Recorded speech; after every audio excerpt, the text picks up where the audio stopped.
മക്കളെ, ഇന്ന് നമ്മൾ നോക്കാൻ പോകുന്നത് 2026-27 ഫസ്റ്റ് ടൈം ക്വസ്റ്റ്യനും ആൻസർ കീയുമാണ് നോക്കാൻ പോകുന്നത്. നമുക്ക് ക്വസ്റ്റ്യൻ വായിച്ച് നോക്കാം.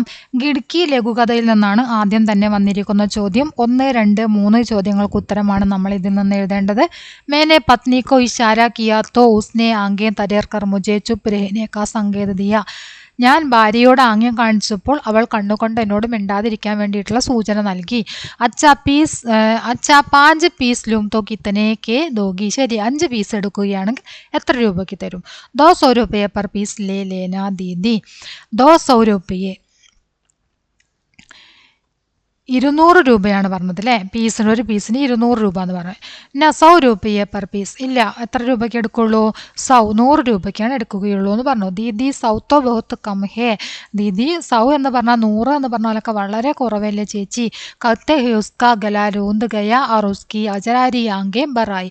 അങ്ങനെ പറഞ്ഞപ്പോഴേക്കും അവളുടെ കണ്ണുകൾ നിറയുകയും അവളുടെ തൊണ്ടയിടറുകയും ചെയ്തു അല്ലേ? തൊണ്ടയിടറുകയും കണ്ണുകൾ നിറയുകയും ചെയ്തു. അതാണ് ചോദ്യം.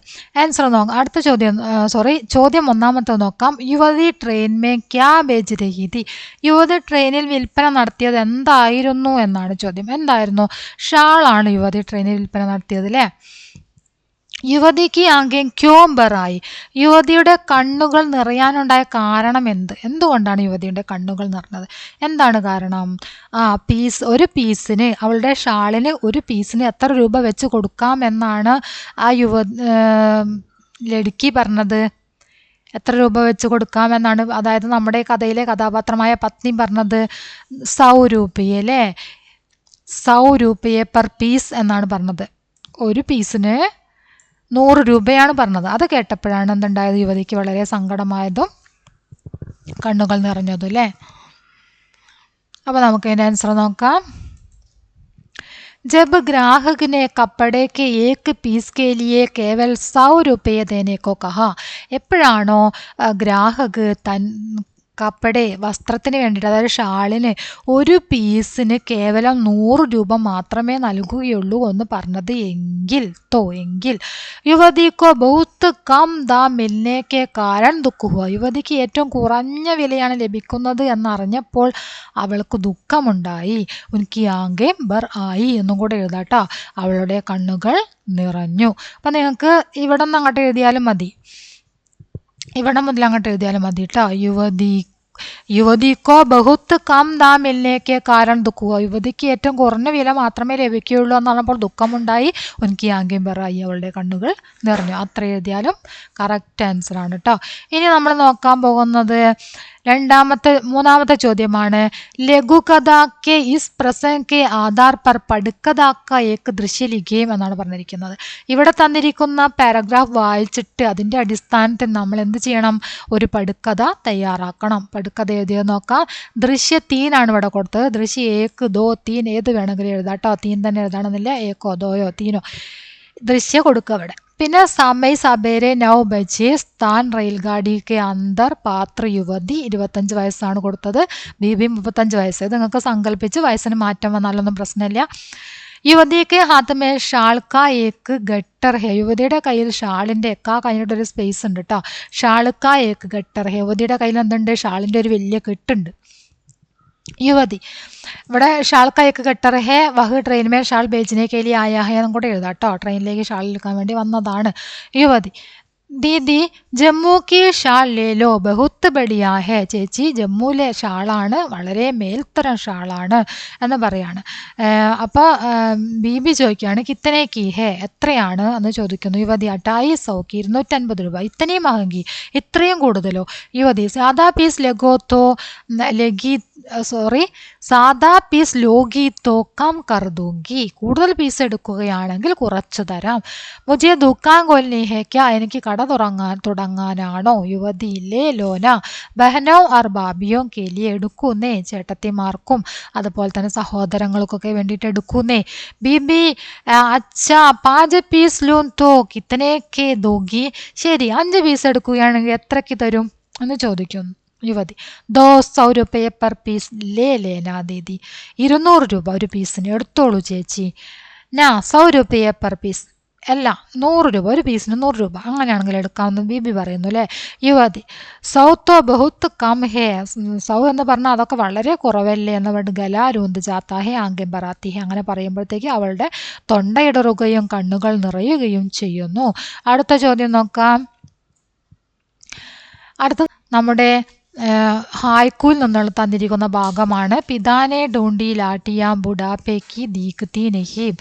ഈ ഒരു ഹായ്ക്കൂവിൻ്റെ സമാനാർത്ഥി ശബ്ദമാണ് ഇവിടെ ചോദിച്ചിരിക്കുന്നത്. ബുഢാപ്പ എന്നതിൻ്റെ സമാനാർത്ഥി ശബ്ദ് ബുഢാപ്പ എന്നതിൻ്റെ വൃദ്ധാവസ്ഥയാണ് അല്ലേ. ബുഢാപ്പ വൃദ്ധാവസ്ഥ. ഇനി അടുത്തത് 5ാമത്തെ ചോദ്യം. ഇസ് ഹായ്ക്കൂക്ക സന്ദേശമാണ്. സന്ദേശം എഴുതാനാണ്, 2 മാർക്കിനാണ് ചോദിച്ചിരിക്കുന്നത്. ഹായ്ക്കൂവിൻ്റെ സന്ദേശം എഴുതാൻ വേണ്ടിയിട്ട് നമുക്ക് ഹായ്ക്കൂവിൻ്റെ സന്ദേശം എഴുതിയത് നോക്കാം. बुढ़ापे में माता पिता चाहते हैं कि उनके बच्चे उनके साथ रहे. വൃദ്ധാവസ്ഥയിൽ മാതാപിതാക്കൾ ആഗ്രഹിക്കുന്നു അവരുടെ കുട്ടികൾ അവരുടെ കൂടെ താമസിക്കണം, അവരോടൊപ്പം ഉണ്ടായിരിക്കണം എന്ന് ആഗ്രഹിക്കുന്നു. അവർ ഉൻക സഹാര ബനേം, എന്നിട്ട് അവർക്ക് ആശ്രയമാകണം എന്നവരാഗ്രഹിക്കുന്നു. മഗർ വേ വ്യസ്ത് ഹേ, പക്ഷേ അവർ തിരക്കിലാണ്, അവർക്ക് എപ്പോഴും തിരക്കാണ്. അവർ ഉൻകെ പാസ് നഹീം, അവർ മാതാപിതാക്കളുടെ അടുത്ത് ഇല്ല. അതാണ് അതിൻ്റെ ഈ ആശയമായിട്ട് വരുന്നത്. ഇനി അടുത്ത ചോദ്യം. റെയിൻ ബസേരെ എന്ന യാത്രാവൃത്തിൽ നിന്നാണ് വന്നിരിക്കുന്നത്. ഹമാരി और मुड़कर छोटू से बोला, वाट इज यूर नेम? छोटू ने सहमते हुए कहा, मुझे अंग्रेजी नहीं आती. मुझसे पूछा, तुम क्या करते हो? मैंने कहा, मैं शिक्षक था, बच्चों को पढ़ाता था, अब रिटायर हो गया हूँ. मेरी आवाज़ स्थिर थी, लेकिन अंदर ही अंदर मैं डरा हुआ था. बहुत चुप रहा, मानो कहीं गो गया हो, मानो कुछ याद कर रहा हो. ചോദ്യം നോക്കാം. ലേഖകന്റെ ഡർക്ക് ക്യാ ക്യാ കാരൺ ഹേ, ലേഖകന്റെ ഭയത്തിനുള്ള കാരണം എന്തൊക്കെയാണ് എന്നാണ് ചോദിച്ചിരിക്കുന്നത്. ആൻസർ നോക്കാം. വഹ് ഏക്ക് പാഗൽ ദ, ആ ആത്മീ ഉണ്ടല്ലോ, ഇവിടെ വേണമെങ്കിൽ വഹിൻ്റെ അടുത്ത് ആത്മീന്ന് എഴുതാം. ആത്മീ എങ്ങനെയായിരുന്നു? ഏക്ക് പാഗൽ ദ, ഒരു ഭ്രാന്തനായിരുന്നു. उस आदमी की बातें और വ്യവഹാർ സാമാന്യ നഹി ലഗ് രഹേ ഥേ, ആ മനുഷ്യൻ്റെ സംസാരവും അതുപോലെ തന്നെ പെരുമാറ്റവും ഒന്നും ഒരു സാധാരണ രീതിയായിട്ട് തോന്നിയില്ല, ഒരു സാധാരണ പെരുമാറ്റവും സംസാരവും ഒന്നും ആയിരുന്നില്ല. ജിസ്സേ ലേഖകോ ഡർ ലഗ് രഹാ ഥാ, അക്കാരണത്താലാണ് ലേഖകന് ഭയം തോന്നാൻ തുടങ്ങിയത്. അല്ലെങ്കിൽ നിങ്ങൾക്ക് അതിൻ്റെ ആൻസറായിട്ട് എന്ത് എഴുതാം? ലേഖകോ ലഗാക്കി വഹ് ആത്മീ വഹ് പാഗൽ ആത്മീ ഹമേം ആക്രമൺ കിയ, ഞങ്ങളെ ആക്രമിക്കുമോ എന്ന് തോന്നി, അതുകൊണ്ടാണ് ലേഖകന് ഭയന്നത് അല്ലേ. ക്യാ ചോദിച്ചതുകൊണ്ടാണ് 2 എണ്ണം എഴുതുന്നത്. ക്യാ ചോദിച്ചാൽ ഒറ്റൊന്നും എഴുതിയാൽ മതിയല്ലോ. അപ്പോൾ നമുക്ക് 7ാമത്തെ നോക്കാം. ഇസ് പ്രസംഗ കെ ആധാർ പർ ലേഖക് ഓർ പാഗൽ ആത്മി കെ ബീച്ച് കി സംഭാവ്യത ബാധ്യതാണ് ചോദിച്ചിരിക്കുന്നത്. ഇതൊക്കെ നമ്മൾ പഠിച്ചത് തന്നെയാണ് വന്നിരിക്കുന്നത് അല്ലേ. പാഗലാത്മിയും അതുപോലെ തന്നെ ലേഖകവും തമ്മിലുള്ള ബാധ്യത നമ്മൾ പഠിച്ചതാണ്. ലേഖകവും ചോട്ടും തമ്മിലുള്ള ബാധ്യത നമ്മൾ പഠിച്ചതാണ് അല്ലേ.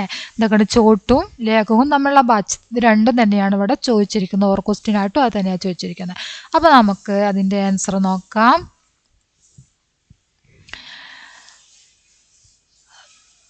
ലേഖക് ഓർ പാഗലാത്മി ബാധ്യത്താണ്. പാഗലാത്മി. ഇസ് പിട്ടു മേ ക്യാ ഹേ, ഈ പെട്ടിയിൽ എന്താണ്? കുച്ച് സെരൂരി ചീസയും, കുറച്ച് പ്രധാനപ്പെട്ട വസ്തുക്കളാണെന്ന് പറയുന്നു. മുജെ ദേഖ്നാ ഹേ, എനിക്കത് കാണണം എന്ന് പറയാണ്. അപ്പോൾ ലേഖക് പറയുന്നു, ഹാ ഗോൽക്കർ ദേക്കോ, ശരി തുറന്നു നോക്കൂ. ക്യാ ഹേ, ഇതെന്താണ്? ഡെറ്റോൾ കി ശീശി, അത് ഡെറ്റോളിൻ്റെ കുപ്പിയാണെന്ന് പറയുന്നു. ഓർ ക്യാ ഹേ, ഇതെന്താണ്? ചാക്കു, കത്തിയാണ് എന്ന് പറയുന്നു. കിതാബേം കിസ്കി ഹേ, പുസ്തകങ്ങൾ ഇതൊക്കെ ആരുടേതാണ്? മേരി ഹേ, എൻ്റെതാണ്. തും ക്യാ കർത്തേ ഹോ, നിങ്ങൾ എന്താണ് ചെയ്യുന്നത്? ഞാൻ ശിക്ഷകതാ ബച്ചോക്കോ പഠാത്താതാ അവർ റിട്ടയർ ഹോ ഗയാ ഹൂം, ഞാൻ അധ്യാപകനായിരുന്നു, കുട്ടികളെ പഠിപ്പിച്ചിരുന്നു, ഇപ്പോൾ ഞാൻ റിട്ടയർഡ് ആയിട്ടുണ്ട്. അച്ഛാ സോ ജാവോ, ശരി ഉറങ്ങിക്കോളൂ എന്ന് പറഞ്ഞിട്ട് പോവുകയാണ് അല്ലേ. ഇനി അടുത്തത് ചോട്ടും ലേഖകവും തമ്മിലുള്ള ബാധ്യത്താണ്. ചോട്ടു, ബാപ്പുജി ലഘുതാഹേ വഗ് പാഗൽ ഹേ, ബാപ്പുജി അയാൾ ഭ്രാന്തനാണെന്ന് തോന്നുന്നു. ഹാ ബിൽക്കുൽ, അതെ തീർച്ചയായും. മുജെ ഡർ യഹി ദാ കഹീം വഹ് ഹം പർ ആക്രമൺ കരേക, എൻ്റെ പേടി ഇതായിരുന്നു, അയാൾ നമ്മളെ ആക്രമിക്കുമോ എന്നായിരുന്നു എൻ്റെ പേടി. ലേഖക്, ഉസ്മേം ശിക്ഷകോങ്കോ പ്രതി കുച്ച് ആദർ ഹെ. അയാൾക്ക് അധ്യാപകരോട് ആദരവുണ്ട്. ചോട്ടു ഹാ ഇസ്ലിയെ തോ പുസ്തക ദേക്കർ വഹ് ഖുഷ് ഹുവ. അതെ, പുസ്തകം കണ്ടപ്പോൾ അയാൾ എന്തായി, സന്തോഷവാനായി. അപ്പം ലേഖക് പറയാണ് കേട്ടോ, ലേഖക് അത് താഴേക്ക് എഴുതണേ. ലേഖക് ടീക്ക് ഹെ, ലേഖകാണ് ഇവിടെ വരുന്നത്. ലേഖക് ടീക്ക് ഹെ ജബ് ഉസ്നെ സമജാക്കി മേ അധ്യാപക് ഹും ഉസ്കാ ഭാവ് ഹി ബദൽ ഗയ. അതെ, ശരിയാണ്. എപ്പോഴാണോ അദ്ദേഹം ഞാനൊരു അധ്യാപകനാണെന്ന് മനസ്സിലാക്കിയത് അപ്പോൾ അദ്ദേഹത്തിൻ്റെ ഭാവം തന്നെ മാറി. ചോട്ടു ഹാ ഉസ്കാ ചെഹര ശാന്ത് ഹോ ഗയ. അതെ, അയാളുടെ മുഖം എങ്ങനെയായി, ശാന്തമായി. ലേഖക് രാത്ത് ബർ, ബർ എന്ന് കഴിഞ്ഞിട്ട് സ്പേസ് ഉണ്ട് കേട്ടോ ഇവിടെ. രാത്ത് ബർ, രാത്ത് ബർ പറഞ്ഞാൽ രാത്രി മുഴുവൻ. വഹ് മേരാ പൈർ ദബാത്താ രഹ, അയാൾ എൻ്റെ കാല് തടവിക്കൊണ്ടിരുന്നു എന്ന് പറയാണ്, ലേഖക് പറയാണ്. ഇനി 8ാമത്തെ ചോദ്യം. नीचे दिए പ്രസ്താവ് പഠയും ഓർ സഹി വികൽപ്പ് ചുൻകർ ലിഖിയും എന്നാണ് പറഞ്ഞത്. അപ്പോൾ നമുക്കിവിടെ തന്നിരിക്കുന്ന സൂചന ഒന്ന് വായിച്ചു നോക്കാം. മേരി ദുനിയാക്കെ തമാം ബച്ചെ എന്ന കവിതയിൽ നിന്നാണ് തന്നിരിക്കുന്നത്. ഏക് ദിൻ തുമാരെ മഹഫൂസ് ഗരോം സെ ബച്ചെ ബാഹർ നികൽ ആയെങ്കെ और पेड़ों पे घोंसले बनाएंगे उन्हें गिलहरियाँ काफ़ी पसंद है वो उनके साथ ही बड़ा होना चाहेंगे. ചോദ്യം നോക്കാം. बच्चे अपने आसपास के सभी पेड़ काटना चाहते हैं. बच्चे गिलहरियों के बहुत चाहते हैं. बच्चे अपने सहजीवियों के साथ बड़ा होना चाहते हैं. बच्चे हमेशा अपने घरों के अंदर ही रहना चाहते हैं. എന്താണ് വരുന്നത്? 8ാമത്തെ ചോദ്യം വരുന്നത് ബച്ചേ അപ്പനെ, അതായത് 2ഉം 3ഉമാണ് ശരിയായിട്ട് വരുന്നത് അല്ലേ. 2ഉം 3ഉം ഇവിടെ 2ഉം 3ഉം ഏതാണ് ശരി എന്നാണ് ചോദിച്ചത്. അപ്പോൾ അതാണ് ഏത് ആൻസറാണ് ശരിയായിട്ട് വരുന്നത്? 2ഉം 3ഉം ആണ് 8ാമത്തേൽ ശരിയായിട്ട് വരുന്നത്. ബച്ചെ ഗിൽഹരിയോं को बहुत चाहते हैं എന്നതും ബച്ചെ അപ്പനെ സഹജീവിയോं के साथ बड़ा होना चाहते हैं എന്നും അതുകൊണ്ടാണ് അത് 2ഉം 3ഉം കേട്ടോ. ഇനി സമാൻ ആശയ വാലി പങ്ക്തിയാൻ ചുൻകർ ലിഖി എന്നാണ് പറഞ്ഞിരിക്കുന്നത്. ദുനിയാ കെ തമാം ബച്ചെ ഏക് ദിൻ തുമാരാ നിയന്ത്രണം തോടുക്കർ ബാഹർ നികലെങ്കെ. ഇതിൻ്റെ സമാന ആശയം വരുന്ന വരികൾ കണ്ടെത്തി എഴുതാനാണ് പറഞ്ഞിരിക്കുന്നത്. ഏക് ദിൻ തുമാരെ മഹസൂസ് കരോം സെ ബച്ചെ ബാഹർ നികലായെങ്കിൽ, ഇതാണ് ഈ 2 വരി. ഫസ്റ്റത്തെ 2 വരിയാണ് അതിൻ്റെ ആൻസറായിട്ട് വരുന്നത്. ഓക്കെ, ഫസ്റ്റത്തെ 2 വരിയാണ് അതിൻ്റെ ആൻസറായിട്ട് വരുന്നത് കേട്ടോ. 9ാമത്തത് ഏക് ദിൻ തുമാരെ മഹസൂസ് കരോം സെ ബച്ചെ ബാഹർ നികലായെങ്കിൽ ഉണ്ടോ, അത് തന്നെയാണ് ശരിയായിട്ടുള്ള ഉത്തരമായിട്ട് വരുന്നത് കേട്ടോ. ഇനി അടുത്ത ചോദ്യം. കവി ഓർ കവിതാക്ക പരിചയ ദേത്തെ ഈ കവിതാംശക്ക് ആശയം ലിഖിയെ. നിങ്ങളിത് പഠിച്ചതാണല്ലേ, ഈ കവിതയുടെ ആശയം അത് നിങ്ങൾ എഴുതിയിട്ടുണ്ടാവും എന്ന് കരുതുന്നു. അല്ലെങ്കിൽ കവിതാക്കി പങ്ക്തിയാക്കി വിശ്ലേഷണാത്മക ടിപ്പണി എഴുതാനാണ്. 2ഉം ഒന്ന് തന്നെയാണ് കേട്ടോ, ആശയം ടിപ്പണി. അപ്പം നിങ്ങൾ എഴുതിയിട്ടുണ്ടാകും എന്ന് കരുതുന്നു. നമുക്കൊന്ന് നോക്കാം ആൻസർ എഴുതിയത്. ഹിന്ദിക്ക് പ്രസിദ്ധ കവി ശ്രീ അദ്നാൻ കഫീൽ ദർവേശി की एक ശക്തിശാലി കവിത ഹേ മേരി ദുനിയാക്കെ തമാം ബച്ചെ. ഹിന്ദിയിലെ പ്രസിദ്ധ കവിയായിട്ടുള്ള ശ്രീ അദ്നാൻ കഫീൽ ദർവേശിൻ്റെ ശക്തിശാലിയായിട്ടുള്ളൊരു കവിതയാണ് മേരി ദുനിയാക്കെ തമാം ബച്ചെ എന്നത്. ഇസ് കവിത കാ മുഖ്യ വിഷയ നയി പീഡി കെ ബച്ചോं की ഏകതാ പ്രേം ആദി കാ ഭാവ് ഹെ. ഇതിൽ എന്താണ് പറയുന്നത്? പുതിയ തലമുറയിലുള്ള കുട്ടികളുടെ സ്നേഹത്തിൻ്റെ ഐക്യത്തിൻ്റെ കഥയാണ്, ഭാവമാണ് ഇവിടെ പറയുന്നത്. ജോ ബഡോ മേ नहीं कवि कहते हैं एक दिन मेरी दुनिया के बच्चे बड़े लोगों के സുരക്ഷിത घरों में बाहर निकल आएंगे. കവി പറയുകയാണ്, കുട്ടികൾ ഒരു ദിവസം മുതിർന്നവരുടെ സുരക്ഷിതമായ വീടുകളിൽ നിന്നും പുറത്തേക്ക് വരും. വേ പേടോം പർ ഘോംസലെ ബനായെങ്കിൽ, അവർ മരങ്ങളിൽ കൂടുകൾ ഉണ്ടാക്കും. ബച്ചോങ്കോ ഗിൽഹരി കാഫി പസന്ത് ഹെ, കുട്ടികൾക്ക് ഗിൽഹരി അണ്ണാനെ വളരെ ഇഷ്ടമാണ്. വേ സഹജീവിയൊക്കെ സാത്ത് ബഡാ ഹോനാ ചാത്തെ ഹെ, അവർ സഹജീവികളോടൊപ്പം ജീവിച്ച് വളർന്ന് വലുതാവാൻ അവർ ആഗ്രഹിക്കുന്നു. അത്രയാണ് ഈ ആശയമായിട്ട് തന്നിരിക്കുന്നത്. പിന്നെ വിശ്ലേഷണാത്മക ടിപ്പണി ചോദിച്ചല്ലോ, 2ാമത് ഓർ ക്വസ്റ്റ്യൻ. ആ ഓർ ക്വസ്റ്റ്യൻ്റെ ആൻസറാണ് ഇനി പറയാൻ പോകുന്നത് കേട്ടോ. അത് ഓർ ക്വസ്റ്റ്യൻ്റെ ആൻസറാണ്. ഇത്രയും हिंदी के प्रसिद्ध कवि श्री अदनान कफील दरवेश की एक शक्तिशाली कविता है मेरी दुनिया के तमाम बच्चे। इस कविता का मुख्य विषय नई पीढ़ी के बच्चों की एकता प्रेम आदि का भाव है जो बड़ों में नहीं। മുതിർന്നവരില്ലാത്ത ഐക്യത്തിൻ്റെയും സ്നേഹത്തിൻ്റെയും കഥയാണ് ഇവിടെ കുട്ടികളിലൂടെ കവി പറയുന്നത്. कवि कहते हैं एक दिन मेरी दुनिया के बच्चे बड़े लोगों के सुरक्षित घरों से बाहर निकल आएंगे, यानी वे बड़ों की बनाई भेदभाव को दूर हटाएंगे, वे पेड़ों पर घोंसले बनाएंगे, बच्चों को गिलहरी काफ़ी पसंद है, वे सहजीवियों के साथ बड़ा होना चाहते हैं, वे स्वतंत्र होकर जीना चाहते हैं. രണ്ടും ഒന്ന് തന്നെയാണോ മനസ്സിലായല്ലോ? അപ്പോൾ ടിപ്പണി പറയുന്നതും ആശയം പറയുന്നതും ഒന്ന് തന്നെ കേട്ടോ. ഇനി നമുക്ക് അടുത്ത ചോദ്യം നോക്കാം. റെയിൻ ബസേര എന്ന യാത്രാവൃത്തിൽ നിന്നാണ് ചോദിച്ചിരിക്കുന്നത്. 11, 12 ചോദ്യങ്ങൾക്ക് ഉത്തരമാണ് എഴുതേണ്ടത്. രാत को एक पागल ने हमें बहुत परेशान किया, घंटे 1.5 घंटे तक हमें डराता धमकाता रहा, वह हमें पीट भी सकता था, वे मेरे पिता है, पागल का दौरा पड़ता है तभी ऐसी हरकतें करते हैं. ചോദ്യം നോക്കാം. कोष्टक से शब्दों की मदद से वाक्य വിസ്താർ കരീം. വാക്യവിസ്താർ വളരെ സിമ്പിളായിട്ട് ചെയ്യാൻ പറ്റിയൊരു ക്വസ്റ്റ്യൻ ആണ് വാക്യവിസ്താർ അല്ലേ. ഗുരു കാ പാഗൽ ബഡ, അത്രയും നമുക്കതിന് വേണ്ടിയിട്ടുള്ള ശബ്ദം തന്നിട്ടുണ്ട്, സഹായക ശബ്ദ്. ഇനി നമുക്ക് നോക്കാം. ആത്മീനെ സമ്മാൻ കിയ. ആ ആത്മീ ആദരവ്, ആ സമ്മാൻ പറഞ്ഞ ബഹുമാനം ആദരവ് എന്നൊക്കെ പറയാം. ഏത് ആത്മീയാണ്? പാഗൽ ആത്മീ അല്ലേ. പാഗൽ ആത്മീനെ സമ്മാൻ കിയ. പാഗൽ ആത്മീനെ ഗുരു കാ സമ്മാൻ കിയ. പാഗൽ ആത്മീനെ ഗുരു കാ ബഡാ സമ്മാൻ കിയ. നമുക്ക് എഴുതിയത് നോക്കാം. 11ാമത്തത് എഴുതിയത് നോക്കാം.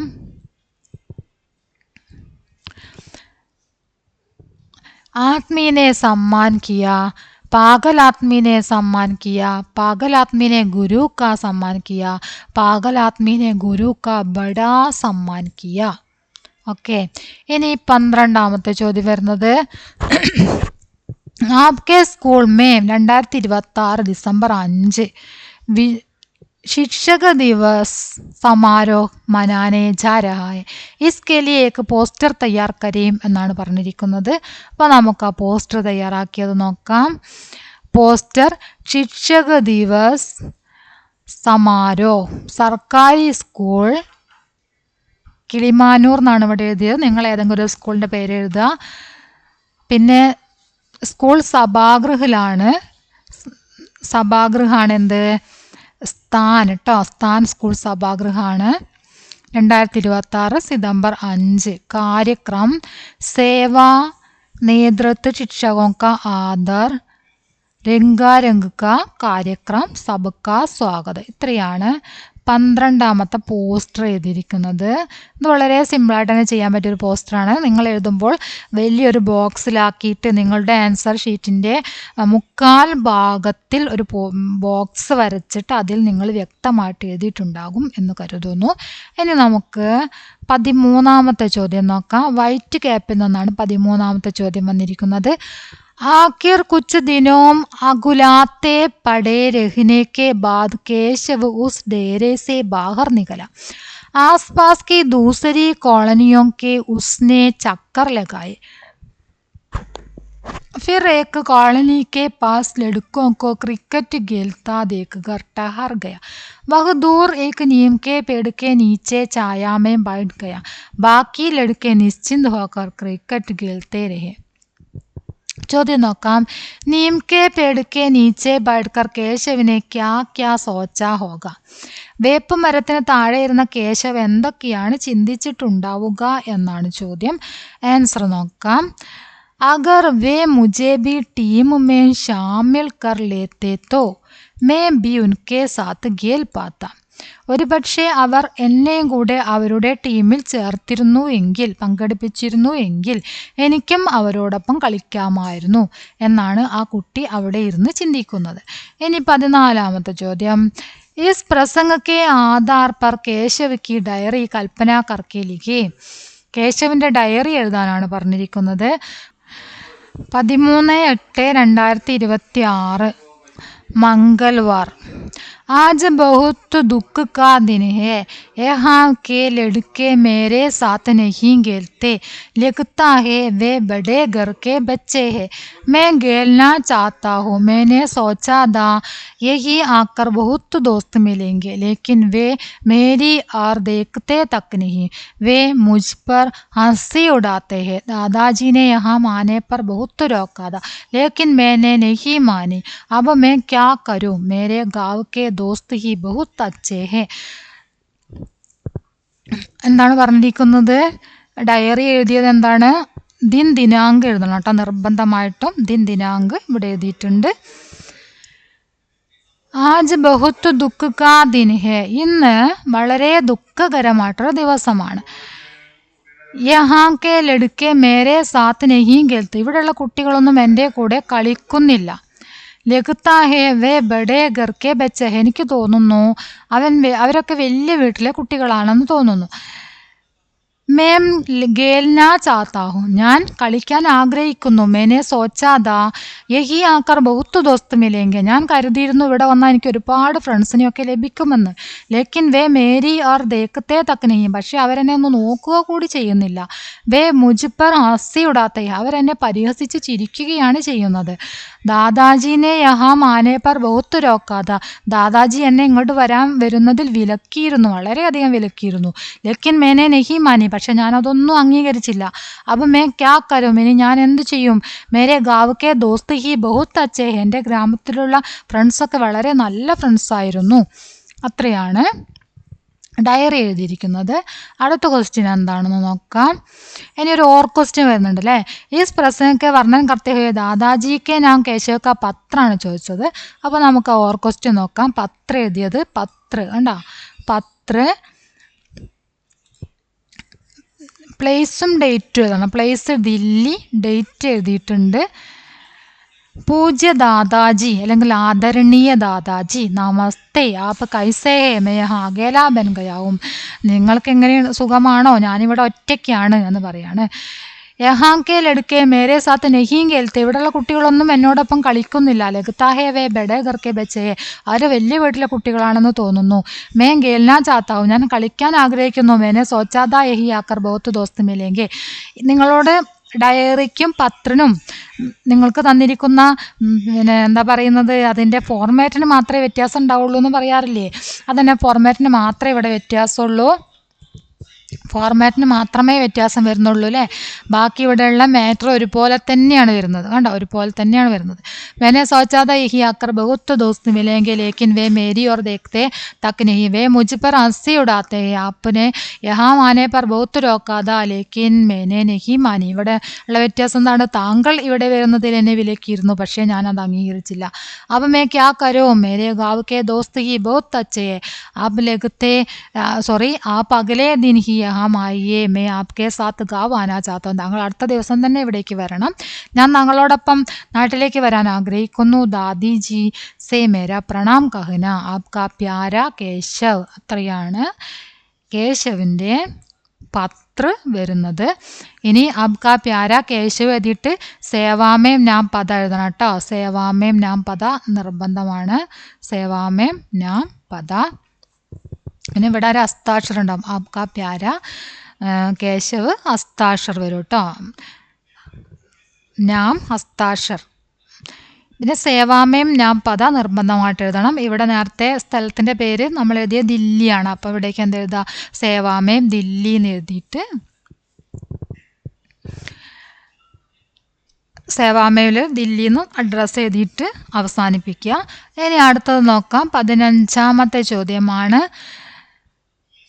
काश्मीर धरती का स्वर्ग कहा जाता है, यहाँ के बर्फ वाले ऊंचे पहाड़ बहुत सुंदर है. അത് പുറത്തുനിന്ന് വരുന്ന ക്വസ്റ്റ്യൻ ആണ്, നിങ്ങൾ ടെക്സ്റ്റ് ബുക്കിലുള്ള ക്വസ്റ്റ്യൻ അല്ല കേട്ടോ. श्रीनगर की डल झील और उसमें चलने वाली नावें बहुत मनमोहक है. यहाँ के हरे मैदान और पेड़ कश्मीर को और भी सुंदर बनाते हैं. कश्मीर के सेब दुनिया भर में मशहूर है എന്നാണ് പാരഗ്രാഫ്. ഇനി നമുക്ക് ചോദ്യം നോക്കാം. ഇസ് ഖണ്ഡേക്കിയിലെ ഉചിത് ശീർഷക് ദേം എന്നാണ് പറഞ്ഞിരിക്കുന്നത്. ഇതിന് ഉചിതമായിട്ടുള്ള ശീർഷകം നൽകണം. എന്താണ്? ധർത്തി കാ സ്വർഗ് എന്ന് കൊടുക്കുക അല്ലേ. ധർത്തി കാ സ്വർഗ്. ഉസ്മേം ഉസ്മേം എന്നതിലെ സർവനാമം ഏതാണ് എന്നാണ് ചോദിച്ചിരിക്കുന്നത്. വഹ് ആണ് ഉസ്മേം എന്നതിലെ സർവനാമം. വഹ് പ്ലസ് മേം ആണല്ലോ ഉസ്മേം. അപ്പം സർവനാമം എന്താ വരുന്നത്? വഹ് ആണ് വരുന്നത്. അടുത്തത് ഇസ് വാക്യക്ക് വിശേഷണ ശബ്ദമാണ് ചോദിച്ചിരിക്കുന്നത്. കാശ്മീർ മേ ഊഞ്ചേ പഹാഡ് ഹേ. അപ്പം എന്താണ് ഇവിടെ ഊഞ്ചേ ആണല്ലേ വിശേഷണ ശബ്ദമായിട്ട് വരുന്നത്. എന്താണ് വിശേഷണ ശബ്ദമായിട്ട് വരുന്നത്? ഊഞ്ചേ എന്നാണ് വിശേഷണ ശബ്ദമായിട്ട് വരുന്നത്. അപ്പോൾ അതിലുള്ള ഒന്നാമത്തെ ആൻസർ ധർത്തി കാ സ്വർഗ്. ആൻസർ നോക്കാം. ധർത്തി കാ സ്വർഗ്, വഹ്, ഊഞ്ചേ അല്ലേ. അത്രയാണ് നമ്മൾ നോക്കിയത്. ധർത്തി കാ സ്വർഗ്, വഹ്, ഊഞ്ചേ. ഇനി കാശ്മീർ കിസ്കേലിയെ ബഹുത്ത് പ്രസിദ്ധ ഹേ എന്നൊരു ചോദ്യം കൂടെ ഉണ്ടായിരുന്നു അല്ലേ. സേബ് കേലിയാണ്. സേബ് കേലി ഇതിൽ പറയുന്നുണ്ടല്ലോ. സേബ് കാശ്മീർ സേബ് ദുനിയാഭർ മഷ്ഹൂർ, പ്രസിദ്ധമാണ് സേബിൻ്റെ കാര്യത്തിലെന്ന് പറയുന്നുണ്ട്. അപ്പോൾ എന്താണ് അതിൻ്റെ ഉത്തരം? സേബ് കേലിയെ 17ാമത്തെ ആൻസറായിട്ട് വരുന്നത്. ഇനി നമുക്ക് അടുത്തത് നോക്കാം. അത്രയാണ് നമ്മുടെ ക്വസ്റ്റ്യൻ വരുന്നത് അല്ലേ. അപ്പം 17 ക്വസ്റ്റ്യനാണ് നമുക്ക് വരുന്നത്. അപ്പോൾ നമ്മളിവിടെ എല്ലാ ക്വസ്റ്റ്യനും ആൻസറും നോക്കിക്കഴിഞ്ഞു. എല്ലാവരും ക്ലാസ് ഫുള്ളായിട്ട് കാണുക. നിങ്ങളുടെ അഭിപ്രായങ്ങൾ തീർച്ചയായിട്ടും അറിയിക്കുക. ലൈക്ക് ചെയ്യുക, ഷെയർ ചെയ്യുക. ഓക്കെ.